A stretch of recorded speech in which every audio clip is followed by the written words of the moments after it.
Hello, you wonderful people, and welcome to another episode of Not Too Comic Book. This being a show where we talk about TV shows that are adaptations of comic books. For today's episode, I'm going to talk about the Christmas special episode of The Chilling Adventures of Sabrina. A great episode, which, first of all, I'll talk about the fact is, I completely didn't realize this was a thing. I saw the trailer on YouTube. I didn't watch it because I thought it was like, I thought it was just like another, thing, extra bit coming up about part 2 or something like that. Didn't realize it was like a Christmas special, so that's pretty dope.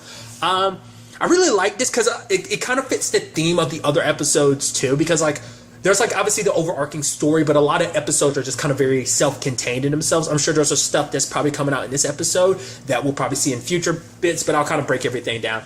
I like the fact of the matter is there is that awkwardness, that things aren't 100% okay between everybody. Like Roz and Susie are probably handling it better than everyone else. I mean, to be fair, they were the first ones to kind of fully accept Sabrina, so a little of that awkwardness is there. But the whole problem with Harvey is there's the whole Tommy situation, which he's trying to move past it. Things are a little bit better, but it's still that complicated thing. Even that thing at the end was kind of heartbreaking for him. It's I don't want you to use magic around me, near me, or on me. Even if it's you mean it with the best intentions, but it's I've already seen what magic can do. And that's kind of interesting because for him, it's he doesn't trust magic, which is actually it's kind of a wise thing to do, because it's magic always comes with a price. And the fact of the matter is Sabrina's kind of still in that hopeful age of no, I can get everything I want, everything will work out in the end, but the world sadly doesn't work out like that. And that's a lesson she kind of learned the hard way in part 1. Granted, it's a lesson I think she still is kind of learning it to a certain degree, so she's doing a little bit here and there. The whole eggnog situation to help with Harvey's dad to kind of get him stopped drinking, which it does, but in the end it's just kind of which I mean with his circumstances, it's no surprise that you'd be of course he doesn't want to have anything to do with magic. Let's not forget, he was the one that had to put Tommy down himself. So, that situation affected him on an even deeper level, even beyond the already messed up level it kind of affected him on. So, I thought it was kind of interesting. The monster in this episode, meaning Bartell, and him kidnapping Susie, that whole situation. Because I had a feeling, because Ra's cunning kind of kicked in a little bit. I was okay, so what's going on there? But, yeah, one of the statues started crying. I'm wondering, because we still haven't explored Susie's whole thing.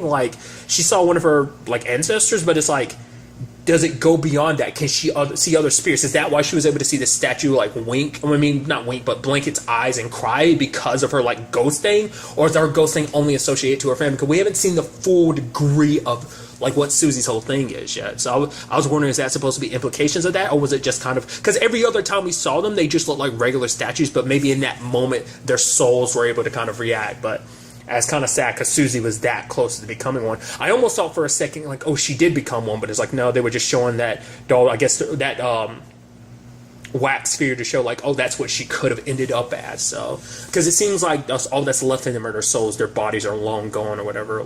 So it's kind of really sad and messed up. Because I was curious, because I was wait, is that not going to, how that was going to happen? But it's because it was a smaller thing. I mean, kind of, it does a very nice thing of, tying everything together. Because, at the house, Sabrina's trying to figure out the whole situation about her mom, that whole thing, and I thought that was kind of neat. It's actually I think it also adds that little element of oh yeah, things are good between her and the weird sisters, because it's Prudence, Dorcas, and Agatha came over to help her with the seance, and they're not being all mean girls about it towards her. So I'm oh, okay. I mean, we kind of saw that at the end of part 1 where they're kind of oh, we're kind of a pack now, we're good. So it's okay, that's interesting. I guess after everything they've been through, plus she's chosen the path of the night, they don't look down on her as much. I mean, granted, this is one episode. We kind of have to wait and see beyond this whether that kind of sticks or not. But for now, it seems they're good because they're willing to help her out with the seance and stuff like that. It's oh, you want to see your mom? We know what it's like not to have a mother, so of course we'd help you. So it's oh, wow, you're kind of being nice to her, even though you're kind of complete and utter D-bags to her in the first part. So I thought that was kind of interesting. And so her mom brought up some interesting things about oh, it's not safe. Didn't really get to talk to her, but that's the question. Was it just about the whole Yule log situation of oh, the fire went out? Was it just that? Was it the whole Lilith thing? There's so much to say about the whole not safe thing, because it's yeah, because there's so much trouble around Sabrina, whether she really realizes it or not. So it's hard to say what exactly. I'm assuming just because of the context of the episode, it never really came up again. She was more specifically talking about what eventually ends up being revealed to be the Yule lads. So I was curious. That was just kind of interesting too. I thought it was kind of neat. certain aspects. Like, for example, it's like Zelda was like, you really didn't think to come to us? It's like, we would have loved to help you because Diana was our brother's wife. So of course we would have helped out. It's like, it's almost interesting because Zelda's almost like, you literally don't know what family means, do you? Because it's so interesting because, like, I think in her mind, in all honesty, she probably didn't want them to get mixed up in all of it. But I think maybe on some level, maybe Sabrina felt like, oh, they won't support me in this type of situation. But it's like, of course they would, especially because it's a matter of family and stuff like that. But I thought it was kind of pretty neat what Hilda brings up. She's like, yeah, Zelda and your mom had bad blood for such a long time, and they were never able to reconcile that, and she blames her. So that's why she works so hard to protect you, especially nowadays, is because she feels... I guess it's, in Zelda's mind, that's her way of kind of making up for it. She's got something to prove of like, no, I kind of, I wasn't there to protect part of my family. The least I can do is protect your daughter is kind of how that is. And I think that's why Zelda takes everything when it comes to Sabrina so personal like that. I even love that, like, they're blaming her for the Yule log. And she's like, really? Like, come on, Aunt Z. It's like, you literally kidnapped a baby and you're getting on me for contacting my mom? Which that whole thing with Leticia was kind of an interesting thing because, like, it made you see Zelda very vulnerably, and you never see that too often. It happened a little bit in part one, obviously, when like her and Sabrina had the real big blowout. You definitely saw it then, but under these circumstances, it's like, man, like she got so attached to Leticia, and it's just kind of like the way she was so worried about her, comforting her, like the whole like peekaboo thing. That was adorable. We've never seen her be all adorable like that. So I thought that was just so interesting to see that side of her. But I thought it was kind of neat too, like obviously keeping the theme of the show. Like they added this horror element to a Christmas episode, which immediately my brain was thinking like, oh, just kind of integrating like the theme of it kind of being like a Nightmare Before Christmas type of thing, in the sense of like, not like, using that as an exact example of this whole situation. I'm just saying like, oh yeah, like a Halloween thing mixed with Christmas. That's what made me think about it. I just thought it was kind of funny in that regard. But yeah, that whole Gryla situation was kind of crazy. I mean, heard the Yule lads going around messing and scaring people, adding this like, I like the musical cues and stuff like that to kind of fit the tone of the episode too. And it's just, they're very mischievous kids. But Gryla's whole situation is like, that's depressing. Her and another witch made a pact. They're like, oh yeah, we'll eat our kids if it comes down to that. She ate her only son and the other witch backed out. It's like, dude, the biggest dick move in the world. It's like, holy crap. I kind of wonder, did Gryla ever do anything about that? That never came up in the story, so I'm curious about that. But like for the past 1,000 years, she's been looking and adding other lost children to her family. Also, a little side note, she eats men because she hates men because her husband left her. So, ooh. I also love Sabrina, but like, okay, what the hell is up with witches and cannibalism? And I'm like, yeah, I know, right?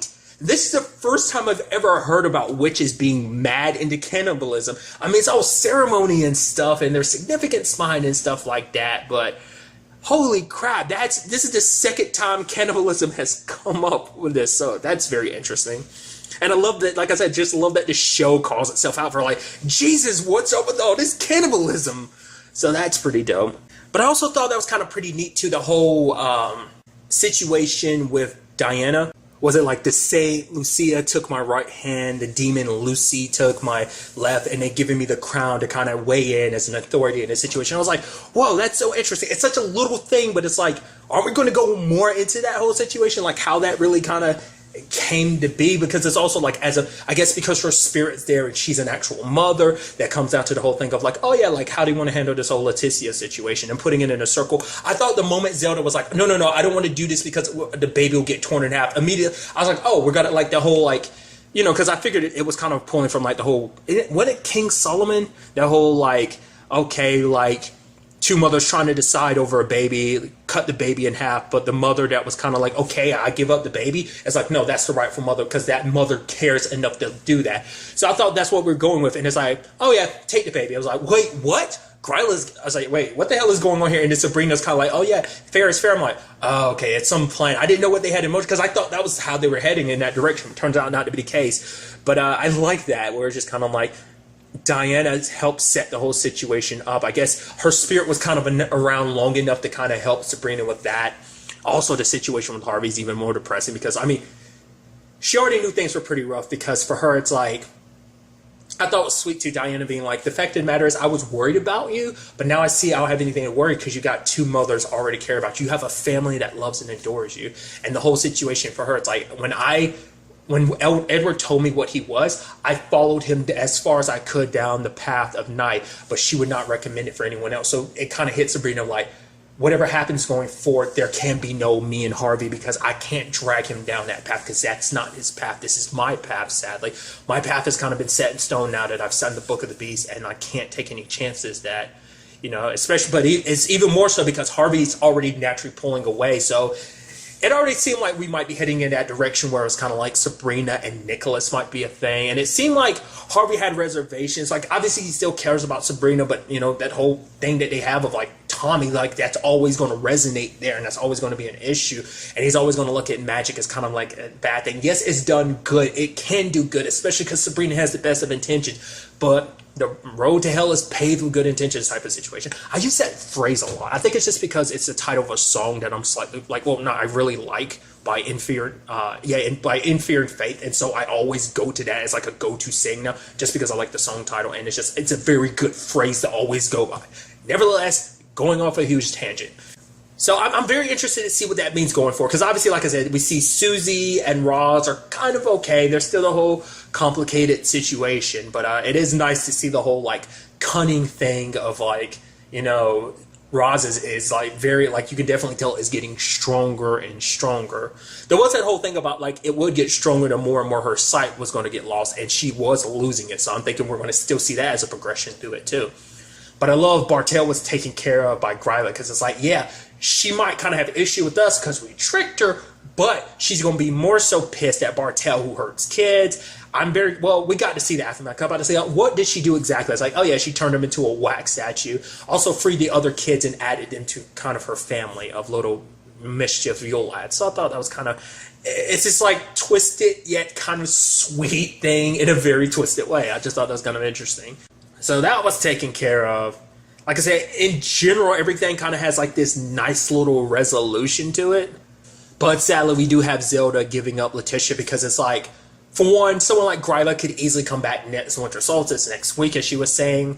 But there's also the thing of like, there's always a chance that Father Blackwood would find out. And it's like, they don't want Letitia to be caught up in all of that. So they're sending her away to kind of be raised elsewhere by, when they're like Delmeda. That whole situation. So I'm interested to see where that goes. Zelda being like, no, I'm going to stay in her life, teach her and raise her, but it's obviously I've got enough on my hands dealing with you bunch. So what was also interesting too was the whole, Wardwell, or rather Lilith situation of her, still trying to figure out like, okay, like the Dark Lord hasn't spoken to me. I did what you wanted me to. So like, where do we go in this situation? I mean, remember where we left off where it's kind of like, oh yeah, the Dark Lord wants Sabrina to be his bride, not, taking Lilith as his queen. So there's that whole thing of her still trying to prove her worth, like the whole thing of trying to screw with, Sabrina getting answers because she's already crossed that line. The last thing, they want is her kind of having doubts now that she's crossing the line. They want to kind of keep her on the path of like, okay, this is the path I chose, here I am, which it seems like she's accepted it because that never came up in the whole conversation with her mom of like, did I do the right thing? I mean, to be fair, she had a lot of questions, but that doesn't mean that they can never contact her again because Zelda was like, no, we'll do it together later on into the new year as a family, to try and talk to Diana. So I'm very interested to see if they really do much with that next season because that's still an element that is she still in limbo even after all of this? Because is her unfinished business still unfinished? Because I'm sure there's a lot that Sabrina wasn't able to get to her and talk to her about. I mean, to be fair, her unfinished business might have just been like, oh, I'm worried about Sabrina. But now it's like, look, oh my, your Aunt Zelda and Aunt Hilda. Zelda and Hilda are looking after you and taking care of you. I was actually surprised Hilda didn't get killed. Like when those knights were coming down. I mean, I guess they're meant to mess with you. I don't know if they go out of their way outright to kill you, but they're meant to be mischievous. But I was like, oh yeah, we're going to look, all those knives are there. She's going to have one in her hand. I'm like, oh, please don't kill her because no telling how many more depths she has in her before she goes permadeath. So there's also that little thing where it's kind of like, okay, well, we all need to sleep tight. I love like when Zelda was like, yeah, we're lucky that nothing came in here and slit our throats in the middle of the night. But it was like, okay, you had Hilda being like, okay, I should probably go back into our old room, shouldn't I? And Zelda's like, yeah, but no snoring. But it's kind of like Hilda's like, no, I'm more so doing it for you because, you probably can't sleep without me, which is like probably true. So just a little winks and nudges here and there about that whole situation I thought was kind of pretty neat. But like I said, I thought it did such a nice job just being like, and it's like I said, it's an aspect that the other episodes have too, whereas like a lot of them are standalone episodes in a general story. They are continuations of the overarching plot, but they are very like locked in stories in their own regard. We did see those 3 demons or whatever leaving at the end, so I'm assuming that's something that's going to tie over. A strange comparison I kind of make with this is kind of like the Sense8 situation. If you're unaware, the first 2 episodes of Sense8 Season 2 were released as a Christmas special, like a couple months before Season 2, the rest of Season 2 came out. So I get the feeling that's what this is supposed to be. It's like obviously set up in continuation for Part 2, which if you're unaware, Part 2 of this is coming out in April. I'm pretty sure they say the date because it was a date announcement video, but I forgot what it was. It was like, I'm not going to say on the top of my head because I don't remember. I just definitely remember it being in April. So still not that far off. So I'm very interested to see, once Season 2 comes around, what they've got in store for us when it comes to all of that. But really, that's all I'm going to talk about. Till the next time we meet, be happy, be safe, live life to the fullest, and enjoy it. Good day and goodbye.